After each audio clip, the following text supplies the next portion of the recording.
اعوذ باللہ من الشیطان الرجیم پناہ مانگتا ہوں میں اللہ کی شیطان مردود سے۔ بسم اللہ الرحمن الرحیم شروع اللہ کا نام لے کر جو بڑا مہربان نہایت رحم والا ہے۔ اعوذ باللہ من الشیطان الرجیم بسم اللہ الرحمن الرحیم الف لام را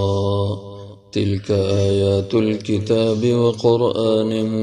مبین ربما يود الذين كفروا لو كانوا مسلمين ذرهم يأكلوا ويتمتعوا ويلههم الأمل فسوف يعلمون وما أهلكنا من قرية إلا ولها كتاب معلوم ما تسبق من أمة أجلها وما يستأخرون وقالوا يا أيها الذي نزل عليه الذكر إنك لمجنون لو ما تأتينا بالملائكة إن كنت من الصادقين ما ننزل الملائكة إلا بالحق وما كانوا إذا منظرين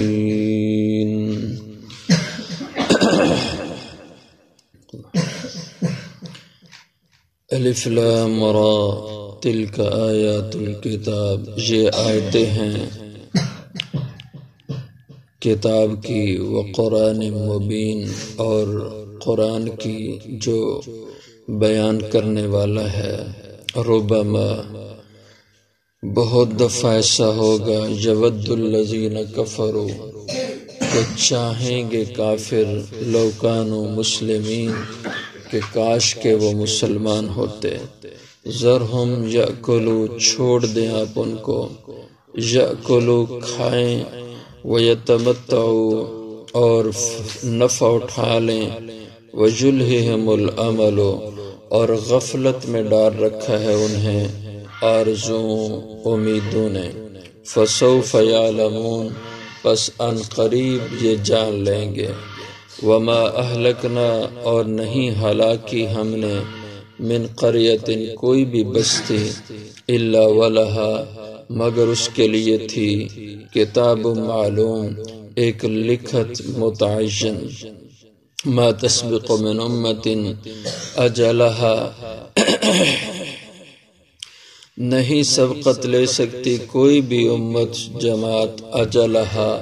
اپنے وقت مقرر سے، وما یستاخرون اور نہ وہ جلدی کر سکتے ہیں۔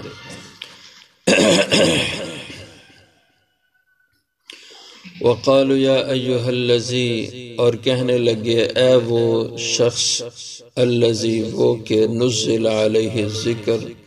کہ اتارا گیا ہے اس پر یہ ذکر، انک لمجنون بے شک تو البتہ مجنون ہے، لو ما تأتینا بالملائکۃ کیوں نہیں لے آتا تو ہمارے پاس بالملائکۃ فرشتوں کو، ان کنت من الصادقین اگر تو ہے سچوں میں سے، ما ننزل الملائکۃ نہیں ہم اتارا کرتے فرشتے، الا بالحق مگر حق کے ساتھ، وما كانوا اذن اور نہیں ہوں گے وہ اس وقت منظرین مہلت دیے گئے لوگوں میں سے۔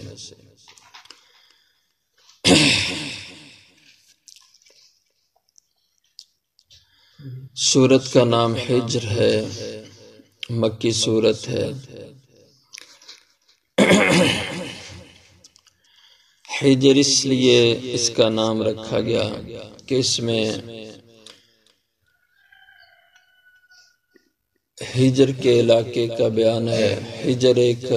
عرب میں جگہ کا نام ہے جہاں قوم سمود، قوم عاد یہ قومیں آباد تھیں، تو ان کا ذکر ہوگا، اس علاقے کا ذکر ہوگا، اس نسبت سے اس سورت کا نام حجر پڑ گیا۔ اور اس کے نزول کا جو نمبر ہے وہ 54 نمبر ہے، 53 سورتیں اس سے پہلے نازل ہو گئی تھیں،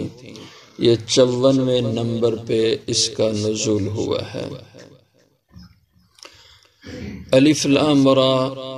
یہ حروف مقطعات میں سے ہے۔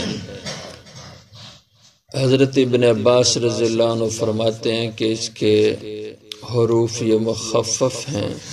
الف سے اللہ کی ذات مراد ہے، اس کا اسم ذاتی، لام سے اس کا اسم صفاتی لطیف مراد ہے، را سے اس کے اسماء صفاتی رحمان، رحیم، رؤوف مراد ہے۔ تو بہرحال اس کی قطعی یقینی مراد اللہ تعالی ہی جانتے ہیں۔ تلک آیات الکتاب، یہ آیتیں ہیں الکتاب ایک عظیم الشان کتاب کی، ایک خاص کتاب کی، وقرآن مبین اور قرآن مبین کی۔ مبین یعنی جو بیان کر دینے والا، صاف صاف اپنے مضامین کو کھول کھول کے بتانے والا ہے۔ اس قرآن کی یہ آیتیں ہیں جو تم پہ پڑھی جا رہی ہیں۔ ربما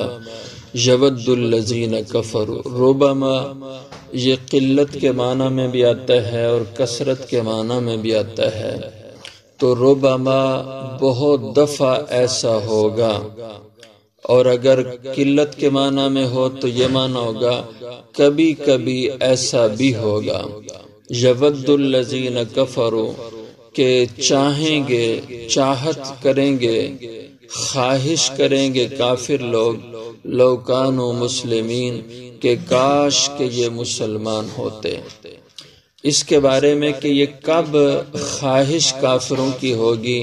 اور یہ کب ان کا کہنا ہوگا کہ لو کانوا مسلمین کہ کاش کہ یہ بھی مسلمان ہوتے، اس کے بارے میں بہت سے اقوال ہیں مفسرین کرام رحمہم اللہ کے۔ ایک تو یہ ہے کہ جب موت کا فرشتہ انسان کی روح قبض کرنے کو آتا ہے، اس کے ساتھ اور بھی 18 کے لگ بھگ فرشتے ہوتے ہیں، اور جب برے انسان کی روح قبض کرنے آتے ہیں انتہائی بری شکلیں بنا کر اور بدبودار کپڑا لے کر کے وہ آتے ہیں اور سختی کے ساتھ اس کی روح کو جسم سے کھینچ کے نکالتے ہیں، اس وقت اس برے حال کو جب وہ انسان کافر بد انسان دیکھتا ہے تو اس وقت اس کو ساری زندگی کی حقیقت سمجھ آ جاتی ہے کہ دنیا میں جو مجھے کہا جاتا تھا کہ ایمان کے راستے پر چلو، نیکی کے راستے پر چلو تو کامیابی ملے گی، اگر کفر، گناہ اور گمراہی کے راستے پہ چلو گے تو ناکام ہوگے۔ اب اس کو سمجھ آ جاتی ہے جب فرشتہ موت اس کے سامنے آتا ہے تو اس وقت وہ خواہش کرتے ہیں لو کانوا مسلمین کہ کاش کہ یہ مسلمان ہوتے، ان کی زندگی فرما برداری والی ہوتی۔ دوسرا موقع جو بیان کیا گیا ہے کہ جب قبر میں آ کر فرشتے اس سے سوال و جواب کرتے ہیں، یہ ناکام ہو جاتا ہے تو پھر اس کی قبر کو دوزخ کا حصہ بنا دیا جاتا ہے، دوزخ کی طرف سے کھڑکی کھول کے اس کی قبر میں دوزخ کی تپش، اس کی بدبوئیں پہنچائی جاتی ہیں اور اس کو قبر میں عذاب میں مبتلا کیا جاتا ہے، تو تب کہتا ہے لو کانوا مسلمین کہ کاش کہ میں بھی مسلمان ہوتا اور نیکی کی راہ پہ چلتا تو یہ مجھے سزائیں نہ ہوتی۔ اور تیسری بات، تیسرا قول کہ یہ کب وہ کہیں گے، تو تیسرا قول یہ ہے کہ حشر کے میدان میں جب اللہ جل شانہ کی طرف سے جنتیوں کے حق میں اعلان جنت کا ہوگا اور جو کافر، گمراہ، بدی اور گناہ پہ چلنے والے، ان کے حق میں دوزخ کا جب اعلان ہوگا تو اس وقت یہ آرزو کریں گے لو کانوا مسلمین۔ اور یہ کہ جب اعمال ترازو پہ تولے جا رہے ہوں گے تو نیکیوں کے پلڑے جب نیک لوگوں کے بھاری ہو کے وہ کامیاب ہوگے اور گناہ کرنے والوں کے گناہ کے پلڑے جب بھاری ہو کے نیکیاں کم ہوگی وہ ناکام اور برباد ہوگے، تب وہ لوگ کہیں گے لو کانوا مسلمین، کہ کاش کہ یہ مسلمان ہوتے۔ اور اسی طرح یہ بھی ہے، جب جنت والے جنت میں چلے جائیں گے، دوزخ والے دوزخ میں چلے جائیں گے، اور پھر بعض مسلمان بھی جنت میں اپنے گناہوں کی وجہ، دوزخ میں اپنے گناہوں کی وجہ سے داخل کیے جائیں گے۔ جب وہ اپنے گناہوں کی سزا بھگت کے ان کو جنت میں بھیج دیا جائے گا، اور یہ کافر اکیلے دوزخ میں رہ جائیں گے، اس وقت کہیں گے لو کانوا مسلمین، کاش کہ یہ بھی مسلمان ہوتے اور ان کو بھی ایمان کی برکت سے جہنم سے چھٹکارا مل جاتا۔ تو اس لیے فرمایا ربما یود الذین کفروا، بہت موقعوں پہ بہت دفعہ ایسا ہوگا کہ چاہیں گے وہ لوگ جنہوں نے کفر کیا، لو کانوا مسلمین، کہ کاش کہ یہ مسلمان ہوتے۔ ذرہم، فرمایا اب ان کی آنکھیں نہیں کھل رہی، اب یہ بے ہوش ہیں، یہ غافل ہیں، اس لیے ذرہم، ان کو چھوڑے رکھیں ان کے حال پر، یاکلوا، کھائیں پیئیں اس دنیا کے رزق سے، ویتمتعوا، اور اس دنیا کی عیش سے خوب نفع اٹھا لیں، ویلہہم الامل، اور غفلت میں ڈال رکھا ہے، بھلا رکھا ہے ان کو الامل، ان کی لمبی لمبی آرزوؤں اور امیدوں نے، دنیا کی لمبی زندگی کی آرزو، دنیا کی خواہشات کی آرزو، انہوں نے ان کی عقلوں پہ پردہ ڈالا ہوا ہے۔ فسوف یعلمون، پس ان قریب جب موت کا وقت آئے گا سب کچھ ان کے آگے کھل کے آ جائے گا، اس وقت ان قریب یہ یعلمون جان لیں گے۔ وما اہلکنا من قریۃ، اور نہیں ہلاک کیا ہم نے، برباد کیا، تباہ کیا ہم نے، من قریۃ، کسی بھی بستی کو، آبادی کو، الا ولہا کتاب معلوم، مگر کہ انہیں پہلے سمجھایا جاتا رہا، انہیں مہلت دی جاتی رہی، اور آخر جو ان کی ہلاکت کا، عذاب کا وقت مقرر تھا اللہ کے ہاں لکھا ہوا، الا ولہا، مگر اس کے لیے تھا کتاب، ایک نوشتہ، ایک بات لکھی ہوئی تھی ان کی ہلاکت کی، تباہی کی، معلوم، جو اللہ کے ہاں متعین اور مقرر تھی۔ وہ وقت جب آیا تو اس وقت ہم نے ان کو ہلاک کیا، ورنہ ہم نے ان کو بہت موقع دیے سمجھنے سنبھلنے کے۔ ما تسبق من امت، نہیں سبقت لے جاتی کوئی بھی امت اجلہا، اپنے اجل سے، یعنی جو جس کی موت کا، ہلاکت کا وقت مقرر ہے اس سے پہلے کوئی بھی جلدی نہیں کر سکتا۔ وما یستاخرون، اور نہ اس کو مؤخر کر سکتے ہیں، اس میں تاخیر اور دیر کر سکتے ہیں، ہر ایک کو اپنے وقت مقرر پہ جانا ہے۔ وقالوا یا ایھا الذی، اور کہنے لگے وہ لوگ جو اللہ کے نبی کے انکار کرنے والے ہیں، ماننے والے نہیں ہیں، کافر لوگ ہیں، یا ایھا الذی، اے وہ شخص نزل علیہ الذکر، جس کا دعویٰ ہے کہ اس پہ اتارا گیا ہے یہ ذکر، یعنی یہ قرآن، یعنی جو دعویٰ نبوت کا رکھتا ہے قرآن کے نزول کا، اس سے مراد ان کی حضور کی ذات تھی۔ آپ کو مخاطب کر کے کہہ رہے ہیں یا ایھا الذی نزل علیہ الذکر، کیا کہتے ہیں؟ انک لمجنون، کہ بے شک تو مجنون ہے، نعوذ باللہ، پاگل ہے۔ یہ کیوں حضور کو کہتے تھے؟ آپ صلی اللہ علیہ وسلم جب حالات ایسے تھے کہ آپ کی کوئی بات قبول کرنے کو تیار نہیں تھا، کہیں سے آپ کو سہارا نہیں ملتا تھا، جیسے مکہ کی زندگی، آپ اکیلے، چند لوگ آپ کے ساتھ ہیں، سارا معاشرہ آپ کا دشمن ہے، اور آپ کو ہر طرف سے ستایا جا رہا ہے، آپ کا کوئی بھی قوت کا کوئی سامان نہیں ہے، طاقت نہیں ہے، کمزور ہیں، لیکن آپ گائے گائے اللہ کی باتیں لوگوں کو بتاتے کہ لوگوں نا امید نہ ہو جاؤ، ایک وقت آنے والا ہے کہ میرے دین کا پیغام دنیا کے کونے کونے تک پہنچنے والا ہے، اور ایک وقت آنے والا ہے اسلام کا پوری دنیا پہ غلبہ ہونے والا ہے، اور یہ قیصر و کسریٰ یہ سب کے سب ہمارے قدموں میں ہوں گے۔ تو اس کے اوپر وہ لوگ کہتے ہیں عجیب آدمی ہے، کہ یہاں کھانے کو نہیں ملتا،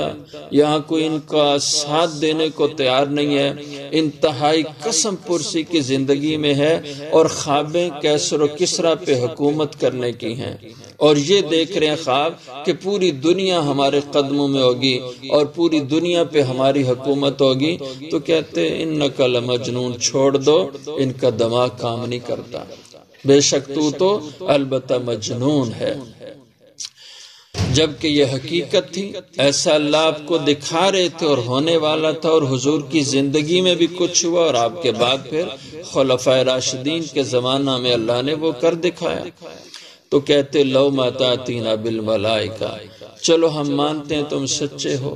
اگر سچے ہو تو پھر فرشتہ کوئی تمہارے ساتھ ہو، جو تمہارا سیکٹری ہو، تمہارا چوکیدار ہو، معاون مددگار ہو۔ لو ما تاتینا بالملائکہ، کیوں نہیں تو لاتا ہمارے پاس کوئی فرشتے، ان کنت من الصادقین، اگر تو سچا ہے۔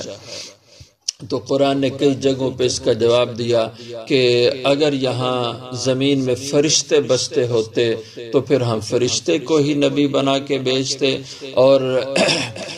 دوسری یہاں پہ بات اللہ فرماتے ہیں ما ننزل الملائکۃ، نہیں ہم اتارا کرتے فرشتے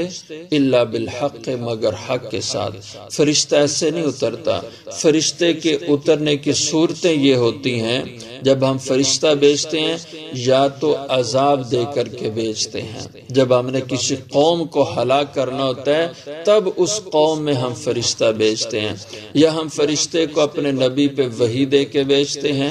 یا پھر ہم فرشتہ بھیجتے ہیں جب ہم نے کسی کی روح قبض کرنا ہوتی ہے، جس کو موت دینا ہوتی ہے، اس پہ فرشتہ نازل ہوتا ہے۔ تم پہ فرشتہ کس حیثیت میں آئے کہ نبی پہ وحی لے کے آتا ہے، یا کسی کو موت دینا ہو تو موت کے لیے آتا ہے، اور نبی تو تم ہو نہیں، تم میں کسی کے اوپر کیسے فرشتہ آئے؟ ہاں، دو صورتوں میں فرشتہ تم پہ آئے گا،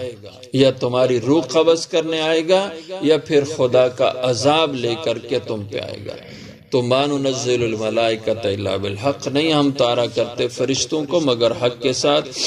اور جب فرشتے اتر آتے ہیں تو وما کانوا اذا منذرین، اور نہیں ہوتے پھر اس وقت لوگ منذرین، مہلت دیے گئے،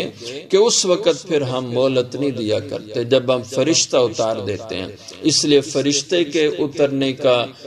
نہ مطالبہ کرو، کیونکہ وہ اگر فرشتہ اتر آیا تو پھر تمہاری خیر نہیں ہوگی، اور پھر تمہارے بچنے کی کوئی صورت نہیں ہوگی۔